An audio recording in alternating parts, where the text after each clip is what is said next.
નમસ્કાર વિદ્યાર્થી મિત્રો, હિસ્ટ્રી વિથ ઉર્વિક ચેનલમાં ફરીથી આપ સૌનું સ્વાગત છે. બ્રિટિશ ઈસ્ટ ઇન્ડિયા કંપનીનું ભારતમાં વિસ્તરણ એ પણ ઈસવીસન 1828 સુધી એના બીજા ભાગમાં આપ સૌનું સ્વાગત છે. આપણે પ્રથમ ભાગમાં ચર્ચા કરી છે લોર્ડ કોર્નવોલિસના શાસન સુધી. એની થોડી ચર્ચા કર્યા બાદ આપણે આગળની વાત કરીશું. પ્રથમ ભાગમાં આપણે જોયું કે 1757ના પ્લાસીના યુદ્ધ પછી બક્સરનું યુદ્ધ થાય છે, દીવાની સત્તા પ્રાપ્ત થાય છે અંગ્રેજોને, દ્વિમુખી શાસન પદ્ધતિ શરૂ થાય છે જે 1773માં વોરન હેસ્ટિંગ્સ દ્વારા રદ કરવામાં આવે છે અને નિયામક ધારો દાખલ કરવામાં આવે છે.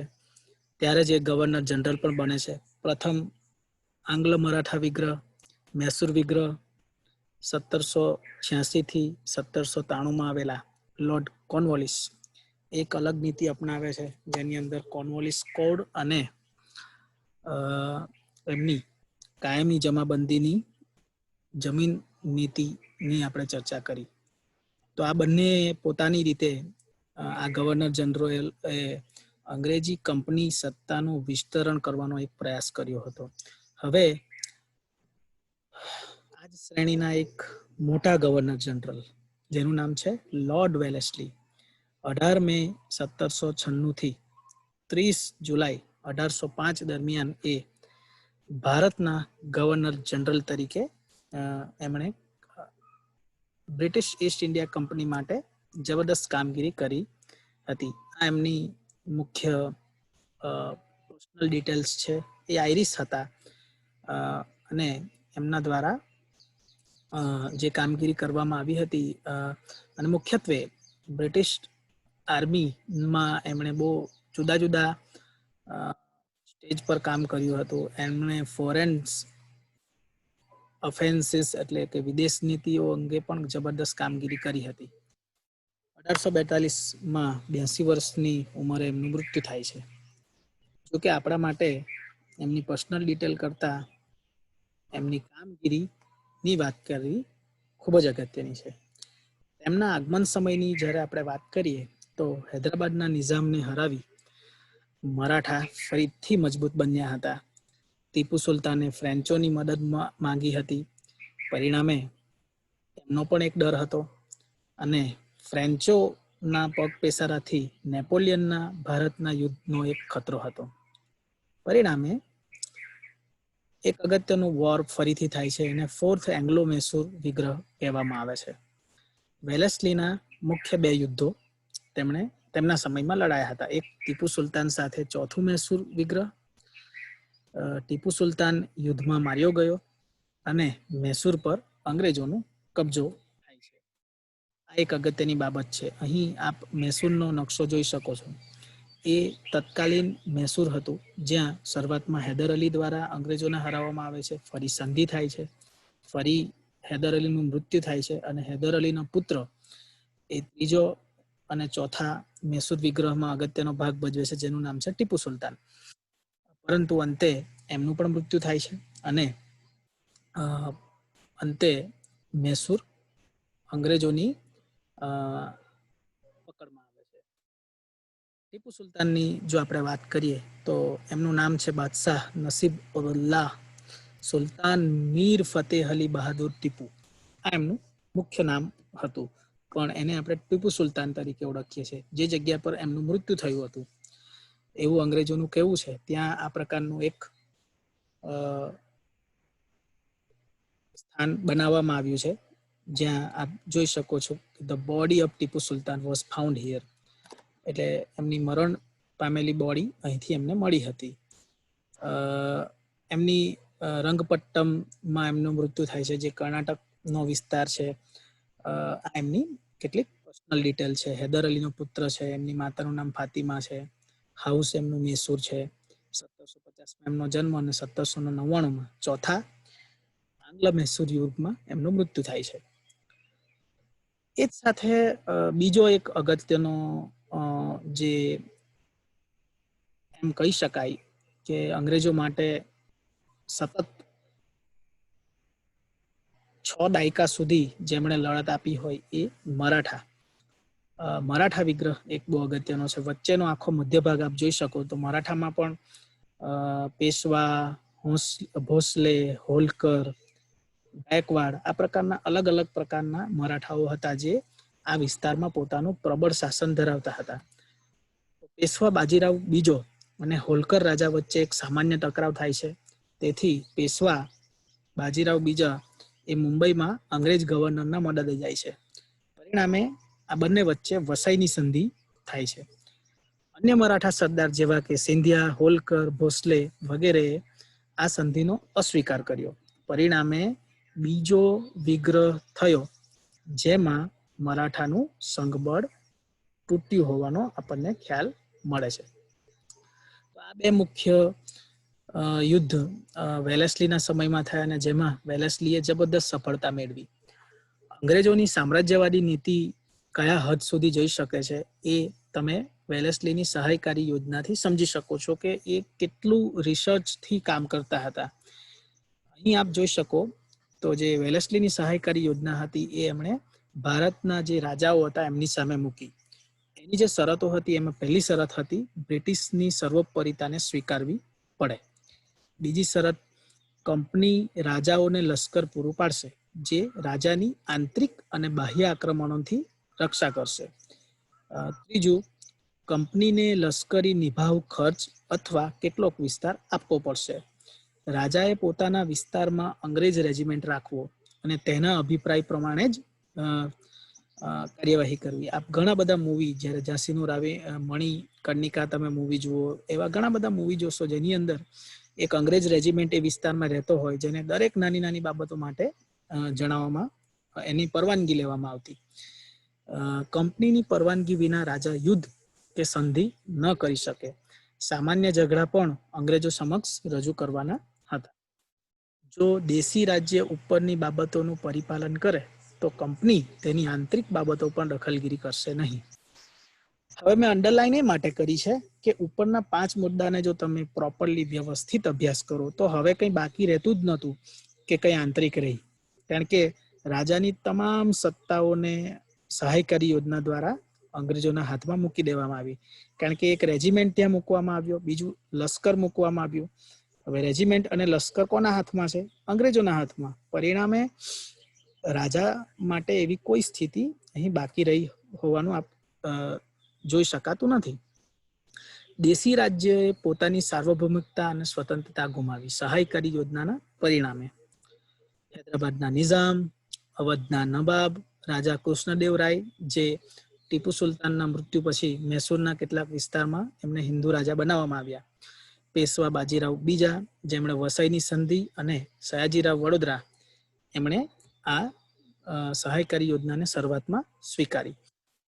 આ યોજનાનો મુખ્ય હેતુ એ હતો કે રાજાઓને આળસુ બનાવવા. રાજાઓ એટલા આળસુ બની ગયા કે હવે એમના આંતરિક અને બાહ્ય તમામ યુદ્ધની બાબતો તો અંગ્રેજો જોતા હતા. પરિણામે હવે એમને એકદમ નિશ્ચિંતતા લાગી. માત્ર ટેક્સ જ આપવાનો હતો એવું માનીને એ લોકો આગળ ચાલ્યા.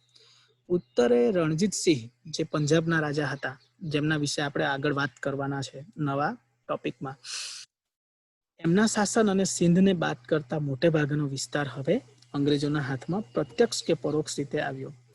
ભારતમાં અંગ્રેજી સત્તાનો દ્વિતીય સ્થાપક તરીકે આપણે લોર્ડ વેલેસ્લીને ઓળખી શકીએ છીએ. કેમ? કારણ કે એમની આ જે સહાયકારી યોજના હતી એ સહાયકારી યોજના અને ત્યારબાદ ડેલહાઉસી દ્વારા આ બાબતે ખાલસા કરવાની જે નીતિ અપનાવવામાં આવી આ નીતિને કારણે આપ જોઈ શકો તો અંગ્રેજોની સત્તામાં અથવા તો એના વિસ્તારમાં એક જબરદસ્ત વધારો થયેલો જોઈ શકીએ છીએ. એ જ શ્રેણીમાં હવે નીચા જે આગળના એક ગવર્નર જનરલ આવે છે લોર્ડ હેસ્ટિંગ્સ. પેલા અગાઉના જે 1773 વાળા આપણે જોઈએ એ વોરન હેસ્ટિંગ્સ છે. આ છે લોર્ડ હેસ્ટિંગ્સ. હેસ્ટિંગના સમયના જે યુદ્ધોની આપણે વાત કરીએ તો નેપાળનું યુદ્ધ 1814 થી 16 વચ્ચે થયું. નેપાળના ગુરખાઓ ખડતલ લડવાયા હતા.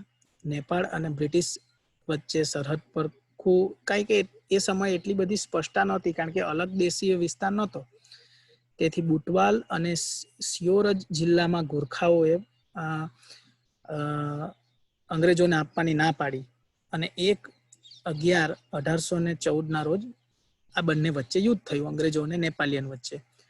નેપાળનો ભૌગોલિક પ્રદેશ ખૂબ જ મુશ્કેલ હતો, કારણ કે એ હિમાલયની પર્વતમાળાવાળો વિસ્તાર છે અને સરદાર અમરસિંહની સલાહથી આ યુદ્ધ થયું અને અંતે સંગોલીની સંધિ માર્ચ 1816માં થઈ.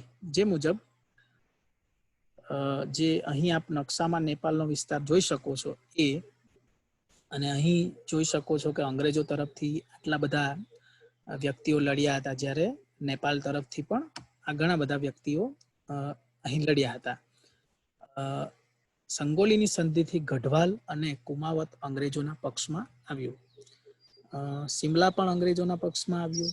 ગોરખાઓની મોટી સંખ્યામાં અંગ્રેજી સૈન્યમાં નોકરી આપવામાં આવી અને પછીથી નેપાલિયનો અથવા તો આ ગોરખા જે છે, ગોરખા રેજિમેન્ટ નામે ભારતમાં વધારે એ જાણીતી બની અને આજે પણ ભારતીય સેનાની શાન કહી શકાય એવી આ ગોરખા રેજિમેન્ટ ભારતીય સેનામાં છે.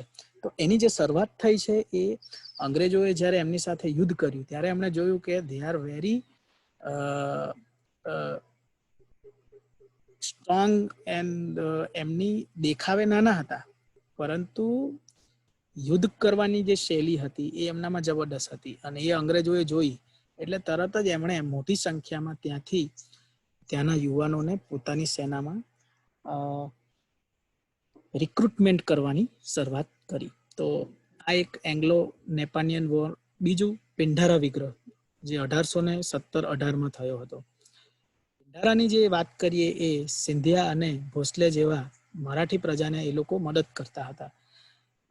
જે પિંઢારા છે એ દક્ષિણ ભારતના યુદ્ધ પ્રિય પઠાણો હતા. હેસ્ટિંગ્સ દ્વારા સિંધિયા અને ભોસલે રાજ્યના સ્થાપક પપ્પા સાહેબને સહાયકારી યોજના મુજબ પોતાની તરફ જોડ્યા. સહાયકારી યોજનાની સ્થિતિ હજી ચાલુ જ હતી. સમગ્ર ભારતમાં તેમને એકલા પાડી તેમનો નરસંહાર કરવામાં આવ્યો. પિંઢારા જે મરાઠાઓને મદદ કરતા હતા, એટલે મરાઠા જે રાજાઓ હતા એ પિંઢારાઓને મદદ કરતા હતા. એટલે જે સિંધિયા અને ભોસલે બંને રાજાને મનાઈ લેવામાં આવ્યા અંગ્રેજોને કે અમે પિંઢારાઓનું અસ્ત કરવા જઈ રહ્યા છે અને એમણે કહ્યું કે તમે અમારી સાથે રહેવા માંગો છો કે પછી આખી જિંદગી પિંઢારાઓની મદદ લેવા માંગો છો. પરિણામે એ અંગ્રેજો તરફ થયા અને સમગ્ર દેશમાં આ પિંઢારાઓને શોધીને મારી નાખવામાં આવ્યા. કરીમ ખાન જેવા નેતાને ગોરખપુર જિલ્લામાં નાની જાગીર આપવામાં આવી અને વાસિલ મહમ્મદને ગાઝીપુરમાં કેદ કરવામાં આવ્યા. તો આ એક બે યુદ્ધો ખાસ લોર્ડ હેસ્ટિંગ્સના સમયમાં થયા જોવા મળે છે. આ જ શ્રેણીમાં ત્રીજું મરાઠા વિગ્રહ પણ ખૂબ જ અગત્યનું છે. બાજીરાવ બીજા, જે અગાઉ પણ આપણે જોયું કે અંગ્રેજોની મદદે ગયા હતા, દ્વારા શરૂઆતમાં અંગ્રેજો સાથે વિદ્રોહ પછી નાગપુરમાં અપ્પા સાહેબ અને ઇન્દોરમાં મરાઠા સંઘ સાથે મળીને વિદ્રોહ કર્યો. અંગ્રેજો સાથે ગયા તો હતા, પરંતુ એમનું મન ત્યાં નહોતું. પરિણામે જેટલા પણ મરાઠા નેતાઓ હતા એમની સાથે મળીને એમણે ફરીથી વિદ્રોહ શરૂ થયો, જેને આપણે ત્રીજો મરાઠા વિગ્રહ તરીકે ઓળખીએ છીએ, જે 1817-18માં થયો. કિર્કી, પૂના, કોરેગાંવની લડાઈ ભારતની થર્મોપાઇલી તરીકે ઓળખવામાં આવે છે. આ બધીમાં હાર થતા એમણે ફરીથી અંગ્રેજોની સત્તાને ફરીથી સ્વીકારવી પડી અને સંધિ કરવી પડી. આજે ભારતની થર્મોપાઇલીની વાત છે, એ થર્મોપાઇલી એટલે કે ઈસવીસન પૂર્વે 1480માં ગ્રીકમાં આ પ્રકારની એક લડત થઈ હતી, જેને વિશ્વમાં પ્રખ્યાત થર્મોપાઇલીની લડત તરીકે ઓળખવામાં આવે છે. એને તો જે કોરેગાંવની લડાઈ છે એને ભારતની થર્મોપાઇલી પણ તરીકે પણ ઓળખવામાં આવે છે. 1828 સુધીના છેલ્લા આપણા ગવર્નર જનરલ છે લોર્ડ એમ્હર્ટ્સ. 1 ઓગસ્ટ 1823 થી 13 ઓગસ્ટ 1828 દરમિયાન એમણે ભારતમાં શાસન કર્યું હતું. એમના સમયમાં બર્મા વિગ્રહ 1824માં થયો. આ વિસ્તારો ચાની ખેતી માટે અગત્યના હતા, તેથી આ વિસ્તાર જીતવા અગત્યના હતા. અંગ્રેજો નો વિજય થાય છે અને બર્મન લોકો સાથે યહાન્દુ સંધિ થાય છે. બર્માનો દરિયા કિનારો અને આસામની જમીન પણ તેમના હાથમાં આવે છે અને ચીનના દક્ષિણ કિનારા સુધી એમનો વેપાર આગળ વધે છે. તેના સિરીમની વનસ્પતિ અને ખનિજ ઉત્પાદકોનો ભંડાર સમાન પણ પુરવાર થયું અને એ અંગ્રેજોના વિકાસ માટે ખૂબ જ અગ્રેસર ભૂમિકા ભજવ્યું. આ જ સ્થિતિમાં એક બરાકપુર નામનો વિસ્તાર જે કોલકાતામાં આવે ત્યાં એક જબરદસ્ત બળવો એમના સમયમાં થયો હતો. બર્માના વિગ્રહ માટે બરાકપુરના હિન્દી સૈનિકોને લડાઈ માટે જવાનો ઓર્ડર આપવામાં આવ્યો, પરંતુ હિન્દુ ધર્મની માન્યતા પ્રમાણે દરિયાને ઓળંગી ના શકાય, પરિણામે સૈનિકોએ ત્યાં જવાની ના પાડી. આ બાબત અંગ્રેજોને ના ગમી, ગુસ્સે ભરાયા અને સૈનિકોને પરેડ માટે બોલાવ્યા અને સામૂહિક ગોળીબાર કર્યો. કેટલાક ભાગીને નદીમાં ડૂબ્યા અને કેટલાક બચી ગયા અને તો એને ફાંસી આપવામાં આવી. આ હત્યાકાંડને તેમણે સૈનિકોનો બળવો ગણાવ્યો, કારણ કે એમના નોકરિયાતો હતા. પણ એને આવી તો કેટલીય ઘટના ભારતના ઇતિહાસમાં છે જેને અંગ્રેજોએ ક્યાંક ને ક્યાંક છુપાવવાનો પ્રયત્ન કર્યો છે. આ જ શ્રેણીમાં એમણે ભરતપુરનો કિલ્લો પણ જીત્યો. ફાઇન્ડિંગ શું જોઈ શકીએ આપણે આ સમગ્ર ટોપિક્સની? તો સૌથી પહેલા આપણે જોઈએ તો અંગ્રેજ ગવર્નર જનરલની કર્તવ્ય નિષ્ઠા. એક જબરદસ્ત કર્તવ્ય નિષ્ઠા હતી ઈસ્ટ ઇન્ડિયા કંપનીની વિસ્તરણને વધારવાની. ભારતના રાજાઓનો કઈ રીતે ઉપયોગ કરી શકાય એમણે જોયું, કારણ કે એમણે વેપારી પરવાના મેળવવા માટે અને બીજા કામો માટે રાજાઓના ત્યાં જવું પડતું અને જે અંગ્રેજ રેજિમેન્ટ મૂક્યા એ સતત ધ્યાન આપતો કે એક રાજાનું કયા વ્યક્તિ સાથે નહોતો બનતું એ વ્યક્તિને એ પોતાની તરફ કરી લેતા અને એ જે રાજાનો જબરદસ્ત રીતે ઉપયોગ કર્યો એ એમના શાસનની એક જબરદસ્ત કાર્યપ્રણાલી હતી. અંગ્રેજોનો ભારત વિશેનો અભ્યાસ. મિત્રો, અભ્યાસ બહુ જરૂરી છે. એમણે ભારતના શાસન કરવા માટે ભારતની કઈ પ્રજા કઈ તાકાત ધરાવે છે સમગ્ર અભ્યાસ કર્યો હતો. ભારતના તમામ નકશાઓ બનાવ્યા હતા, નદી પર્વત વગેરેનો, અને એ એમ કરી એ ભારત તરફ જીતવા માટે અગ્રેસર બન્યા હતા. ભારતના સૈન્ય બળનો ભારતીય સામે ઉપયોગ. ભારતના જ લોકોને રિક્રુટમેન્ટ કરીને ભારતની પ્રજાને જીતવામાં એમણે જે નીતિ અપનાવી હતી એ પણ એક કહી શકાય કે ખૂબ જ સામ્રાજ્યવાદી નીતિની એક પરાકાષ્ઠા કહી શકાય. જેમ બર્મન વિગ્રહનું આપણે હમણે ઉદાહરણ જોયું. મુખ્ય નીતિઓ એમની જોઈ શકાય આ સમયગાળામાં તો કાયમી જમાબંધી, એ જ સમયમાં પછી રૈયતવાડી અને મહાલવાડી પણ પ્રથાઓ આવે છે. કોર્નવોલિસ કોડ, સહાયકારી યોજના જે એમના માટે ખૂબ જ ટર્નિંગ પોઈન્ટ હતી અને એમની જે વિસ્તાર મેળવવાની રીત હતી. અને સતત તમે જુઓ તો એક ગવર્નરે જનરલે બીજા ગવર્નર જનરલને એમની કામગીરી કરીને પાસ આઉટ કર્યું અને બાકીના ગવર્નર જનરલે તરત એ જવાબદારીઓ ઉપાડી અને આગળ લઈ ગયા ઈસ્ટ ઇન્ડિયા કંપનીને. તો કોઈ દેશ કોઈ પ્રજાને એમને એમ શાસન કરવા દેતો નથી, પરંતુ અંગ્રેજ ગવર્નર જનરલોની જે સૂઝ હતી સામ્રાજ્યવાદી મેળવવાની જે નીતિ હતી અને બીજું ભારતીય લોકોની જે નબળાઈ હતી એનો જબરદસ્ત ફાયદો ઉઠાવી અને એમણે ભારત પર શાસન કર્યું. આમ ભારતમાં ઈસ્ટ ઇન્ડિયા કંપનીનું વિસ્તરણ 1828 સુધી નો આ ટોપિક 2 ભાગમાં વહેંચવાનો પ્રયત્ન કરેલો છે. આશા રાખું છું આ ટોપિકથી હું કદાચ કેટલીક બાબતો સમજાવી શક્યો હોઈશ.